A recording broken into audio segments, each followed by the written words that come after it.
Guys আজকে হবার আছে অষ্টমী, তো বাড়ির সবাই যাবো, শুধু মা যাবে না, মার উপর প্রবলেম আছে। তো এদিকে দেখির বসেন বোন রেডি হওয়া শেষ, ইতিমধ্যে বৌদি রেডি শেষ। তো যাই আসি, ইতিমধ্যে আমার অনেক লেট হয়ে গেছে অলরেডি। অষ্টমী এসে পাইতে না পাইতে এত জনসংখ্যা কি করা যাবে আর কি, যাই হোক। তো ঘোরা তো বলেও লাগবেই। অষ্টমী আসে আমি সেলফি উঠার তাল দিছুম, তো এদিকে দেখি বসেন দাদা বৌদি বোনু সবাই আছে আর কি, শুধু মা আসেনি। এদিকে বাবা হয়েছে, মা থাকলে অল্প খুশিটা অল্প বেশি হইলে হয়, মানে মার তো মেডিকেল প্রবলেম, তার জন্য মা আসেনি আর কি।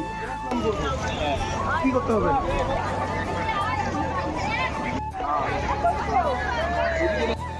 এদিকে বাবার ভাগনা পিণ্ড দিয়ে আছে।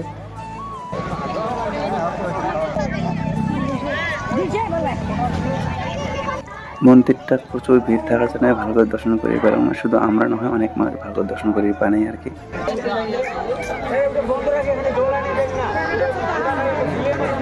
মেলা ঘোরাঘুরি হইতে না হইতে ডক্টরে ফোন করে তারা চালাবে মাগনি হসপিটাল। তো আজকের জন্য এত ভিডিও, টাটা বাই বাই।